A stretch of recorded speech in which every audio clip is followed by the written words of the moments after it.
Okay, म पढिदिन्छु। अनि मुख्य पुजारीहरू र धर्मगुरुहरूले उहाँमाथि दोष लगाए, तर उहाँले केही जवाब दिनु भएन। When he was accused by the chief priest and the elders, he gave no answer. उहाँलाई नि दोष लगायो अरे। सुन्नुहोस् है, कसले भन्नुहोस् त? कसले भन्नुहोस् त? धर्मगुरुहरूले, मुख्य पुजारीहरूले। बाइबलमा यीशु ख्रीष्टले गाली गरेको पनि पापीलाई भन्दा पनि धर्मगुरुहरूलाई छ क्या। अनि मलाई पनि डर लाग्छ है, रिलिजियस।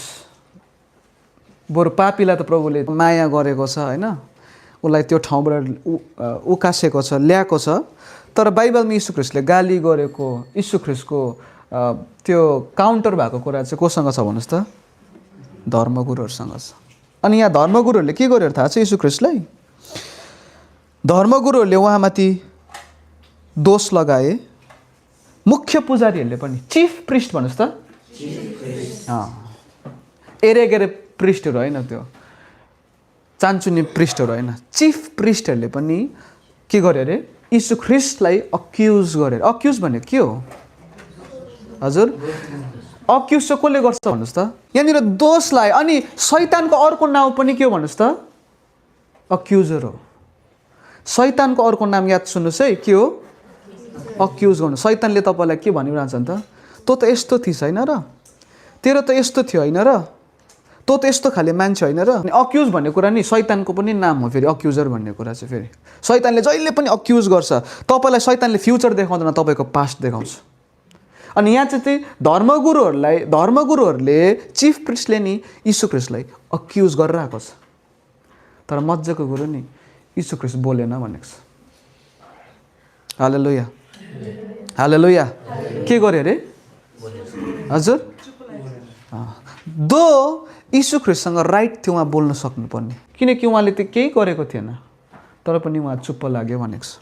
तपाईँ यीशु ख्रीष्टको कन्भर्सेसनहरू हेर्नुहुन्छ भने, यीशु ख्रीष्टको लाइफ हेर्नुहुन्छ भने, यीशु ख्रीष्टले कहिले पनि नि बेसी बोलेको छैन। अनि उहाँ जे बोल्नु भएको छ फेरि सठिक बोल्नु भएको छ। अनि कुन ठाउँमा बोल्नु हुँदैन उहाँ बोल्नु भएको छैन। अनि यो मात्र घटना होइन, धेरैवटा घटना, अरू घटनाहरू पनि छ। यीशु ख्रीष्टले कतिवटा कुराहरू पनि सुनेको छैन। बोल्नु त यहाँनिर हामी सुनिरहेको छौँ, उहाँ बोलेन भनेर। कति ठाउँ त यीशु ख्रीष्टले इग्नोर पनि गरेको छ, कुरा पनि सुनेको छैन। त्यो घटनाहरू पनि छ बाइबलमा। सो यहाँ चाहिँ अब के देख्दैछु भन्दा गर्दाखेरि नि मुख्य पुजारीहरूले नि यीशु ख्रीष्टलाई दोष लायो अरे। यो मान्छे यस्तो त्यस्तो, आफूलाई यहुदीहरू भयङ्कर यहुदीहरूको राजा हो भन्छ भन्दै दोष लायो अरे। अब चिफ प्रिस्टले दोष लाउनु र त्यहाँनिर के अरे प्रिस्टहरूले, त्यहाँनिर एल्डर्सहरूले दोष लाउनु भनेको चाहिँ अब यीशु ख्रीष्टको सजाय पक्कै पनि हो, किनकि एरेगेरे मान्छेले गरेको छैन, बडा हाकिमहरूसम्म आइपुगेको छ। तर यीशु ख्रीष्टले आन्सर दिनु भएन अरे। कतिवटा कुराहरू आन्सर दिनुमा होइन नदिनुमा बेस छ क्या। We should learn from the life of Jesus.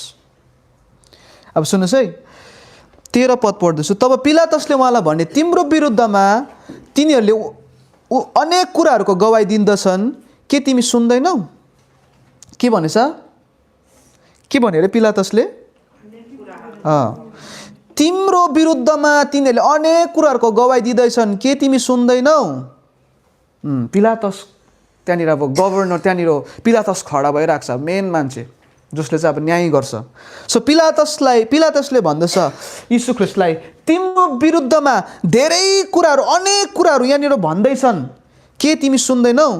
तर उहाँले तिनलाई एउटै अभियोगको पनि जवाब दिनु भएन। हाकिम पनि यस कुरामा साह्रै छक्क परे। हेर्नुहोस् त, यति बिक्न त्यहाँनिर हल्ला मचिरहेको थियो, अगेन्स्टमा बोलिरहेको थियो, अक्युज गरिरहेको थियो, मान्छेहरूले गवाई दिइरहेको थियो, यो मान्छे यस्तो त्यस्तो यस्तो त्यस्तो भनिरहेको थियो। अनि पिलातसले पनि भन्दछ, के तिमीले सुन्दैनौ? यिनीहरूले यस्तो तिम्रो विरुद्धमा यो कुराहरू भनिरहेको छ, के तिमीले बुझ्दैनौ, सुन्दैनौ? भन्दा गर्दाखेरि नि त्यहाँनिर बाइबलले भन्छ, तर उहाँले तिनलाई एउटै अभियोगको पनि जवाब दिनु भएन भनेको छ। म 14 पढ्छु। But Jesus made no reply. हो, यीशु ख्रीष्टले रिप्लाई पनि दिनु भएन अरे। Not even a single charge. सुन्नुहोस् है, not even to a single charge, to the great amazement of the governor. अनि त्यहाँनिर को छक्कै पऱ्यो अरे? गभर्नर छक्कै पऱ्यो। किनकि के भयो भन्दा गर्दाखेरि नि यस्तो कस्तो अक्युजेसन उसलाई आइरहेको छ यीशु ख्रिस्टलाई भनिरहेको छ, तर एक शब्द पनि बोलेको छैन।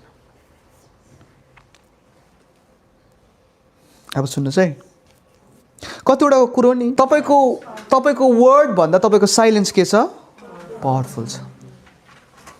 समटाइम्स हामी हुनु त वर्डले तपाईँको भावनालाई आर्टिकुलेट गर्छ, तपाईँको भावनालाई, तपाईँको भित्रको कुरालाई, उसले यो भन्नु खोजेर उसको भित्र यो छ भन्ने कुरालाई दर्शाउँछ बोल्यो भने।